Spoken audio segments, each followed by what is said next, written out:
Alors sur le département de la Haute-Garonne, ce sont environ 700 sapeurs-pompiers qui sont formés au risque feu de forêt et spécialisés donc, dans ce domaine-là.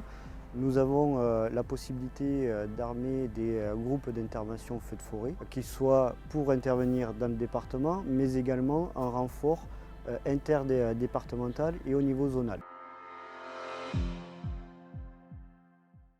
Au niveau du risque, il est plutôt en deux phases. L'hiver avec des feux de montagne liés avec l'écobuage qui peut avoir lieu, ou l'été dans le nord du département avec des massifs forestiers qui sont un peu plus à risque, et notamment les espaces naturels liés aux récoltes qui peuvent être à risque à des moments où la sécheresse et la chaleur s'installent.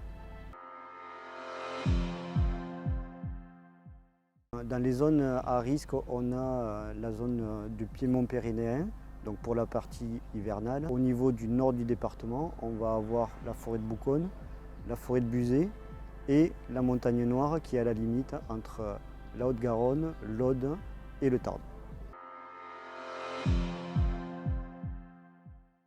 L'intervention, elle est, selon la doctrine française, d'essayer de traiter le feu le plus précocement possible, puisqu'on va essayer d'abattre le feu naissant.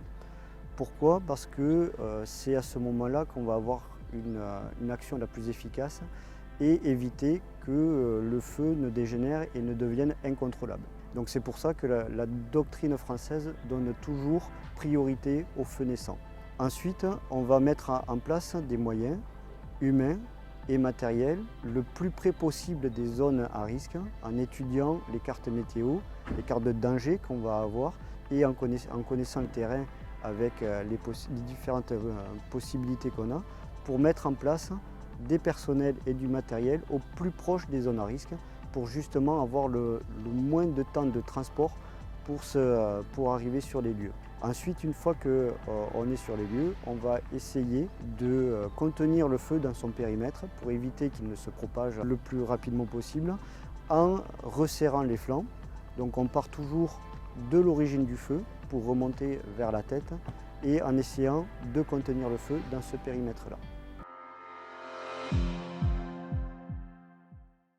Alors si on est témoin d'un départ de feu, qu'il soit sur le bord de la route ou dans un quelconque endroit, c'est d'essayer de prévenir le plus tôt possible les secours, en faisant le 18 ou le 112 sur son téléphone et en essayant d'être le plus précis sur la localisation. Des fois c'est un peu compliqué quand on est dans la nature, mais aujourd'hui on a des systèmes qui nous permettent, en envoyant une petite pastille sur le téléphone, d'avoir la géolocalisation et donc d'être nous précis dans l'endroit où vous allez vous situer. D'être le plus précis sur le risque, d'essayer de voir s'il y a une forêt, s'il y a des habitations, quels sont les dangers liés à cet événement, pas se mettre en danger soi-même. Si c'est possible, de l'éteindre avec de l'eau, puisque on dit toujours que dans la première minute, un verre d'eau suffit pour éteindre un feu. Dans la deuxième minute, il faut un seau d'eau. Et dans la troisième minute, il faut 1000 litres d'eau. Si on peut être le plus précoce possible,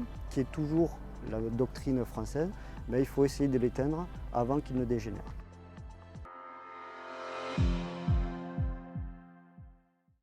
Quand on est dans une zone, quand on se promène en forêt ou dans une zone à risque, qu'on se balade en voiture, ne jamais jeter de mégots par la fenêtre, ne pas laisser des détritus, des tessons de verre, des choses comme ça sur les bords de route. Éviter tout ce qui est emploi du feu à proximité d'une zone à risque, d'une zone forestière, donc tout ce qui est feu de camp, barbecue, etc. Et notamment bien suivre les conseils qui vont être donnés sur les cartes du danger feu de forêt par Météo France, puisque si le département est classé à risque, il va être très conseillé d'éviter soit de se balader dans les massifs et d'avoir toute action, que ce soit notamment de débroussaillement à ce moment-là ou de travaux forestiers qui pourraient engendrer un départ de feu.